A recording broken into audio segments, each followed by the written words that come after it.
السلام عليكم ورحمة الله وبركاته. بالنسبة لمستوى الأولى إعدادي خيار فرنسية l'eau dans tous ses états. Alors, comme vous le savez très bien, les différents états que peut prendre l'eau dans la nature, état solide, état liquide et état de gaz. Pour l'état solide et liquide, il n'y a aucun problème, alors que pour l'état gazeux, c'est parce qu'il y a de l'eau sous forme gazeuse que nous pouvons observer la formation des nuages. Les nuages sont donc constitués de molécules d'eau recondensées en petites gouttes. Donc, l'eau sous forme gazeuse est bien invisible. L'eau à l'état solide, les molécules dans ce cas-là sont ordonnées, très rapprochées et liées. Pour les caractéristiques, la forme invariable, de même pour le volume, lui aussi, il est invariable. L'eau à l'état liquide, les molécules sont désordonnées, rapprochées et peu liées.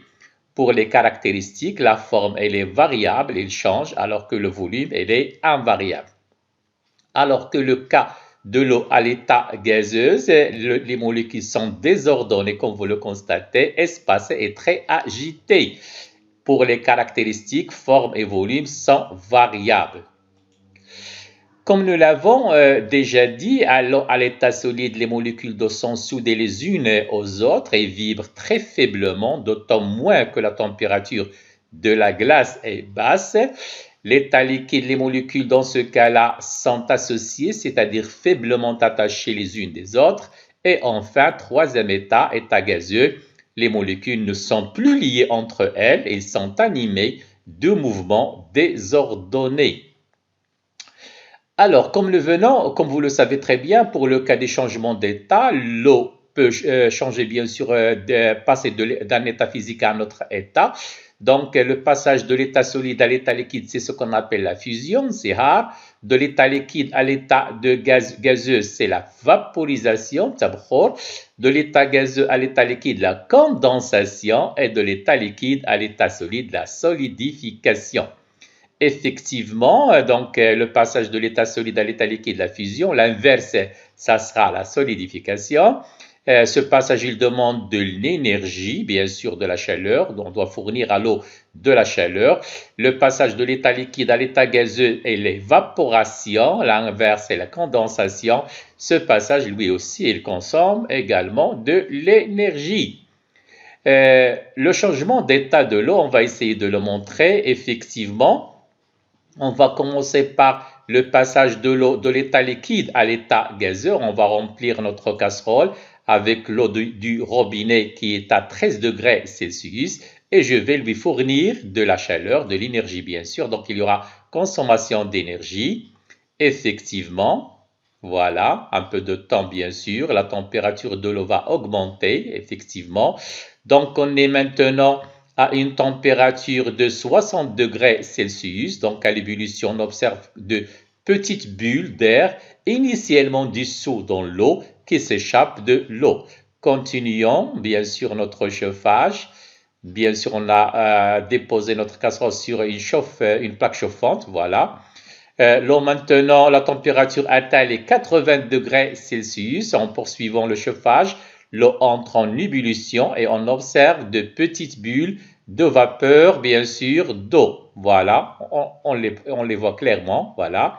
Donc, la température continue d'augmenter. On veut atteindre les 100 degrés Celsius. Voilà, on voit très bien qu'il y a un passage de l'état liquide à l'état de gaz. Nos sangs, bien sûr, à une température de 100 degrés Celsius. Donc, l'ébullition de grosses bulles, bien sûr, de vapeur d'eau se forment dans le liquide, remonte à la surface et s'échappe, bien sûr. Donc, on est bien sûr à l'état de gaz. Voilà. Voilà.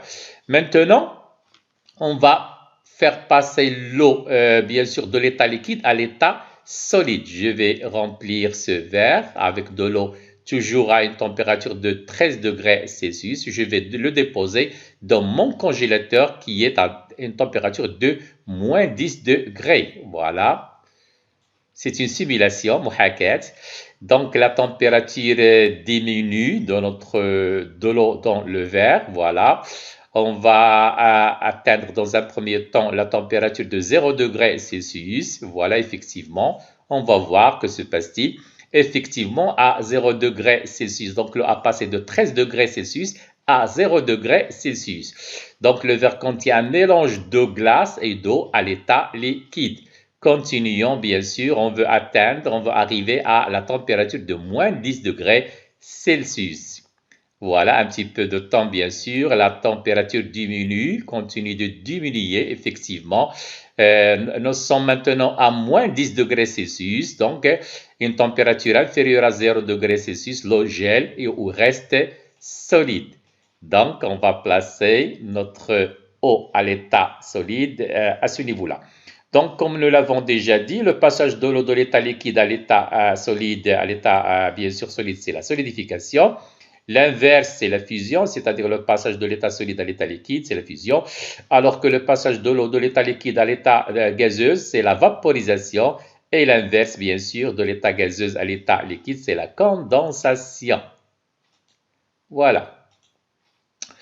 Maintenant, on va étudier ce graphique, comme vous le constatez, où on a mesuré le temps nécessaire à un bloc de glace pour se transformer en vapeur. Donc, on va passer de l'état solide à l'état gazeux. Nous avons mesuré la température et bien sûr, on a fourni en continu de l'énergie. Bien sûr, de la chaleur, si on peut dire, on a placé l'eau sur une plaque chauffante. Voyons ce qui se passe. Donc, étape 1, nous sommes, bien sûr, le départ, c'était bloc de glace, donc état solide. Donc, à ce niveau-là, bien sûr, toute l'énergie, la chaleur apportée va servir à faire augmenter la température du bloc de glace. Donc, nous sommes toujours à l'état solide.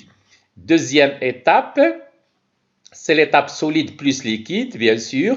À cette étape-là, pendant cette étape-là, le bloc de glace est arrivé à la température de fusion, c'est-à-dire de la glace, c'est-à-dire 0 degré Celsius. Toute l'énergie, bien sûr, va maintenant faire servir, bien sûr, à faire passer l'eau de l'état solide à l'état liquide. La glace rentre en fusion, il n'y a pas d'augmentation de température, car toute l'énergie apportée est utilisée et consommée pour réaliser le changement de l'état. Continuons, nous sommes maintenant, bien sûr, étape 3, l'état liquide. Donc, lorsque toute l'eau est passée sous forme liquide, la chaleur apportée cette fois-ci va être utilisée afin de faire augmenter la température du liquide. Quatrième étape, liquide plus gazeux, voilà. Pendant cette étape-là, on voit très bien que la température reste constante.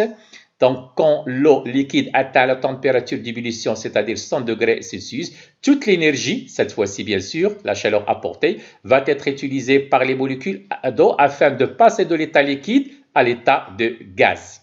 Alors que dernière étape, bien sûr, nous sommes à l'état de gaz, donc l'énergie qui continue à être apportée au système va alors servir à augmenter la température du gaz et aussi l'excitation des molécules. Merci et bon courage.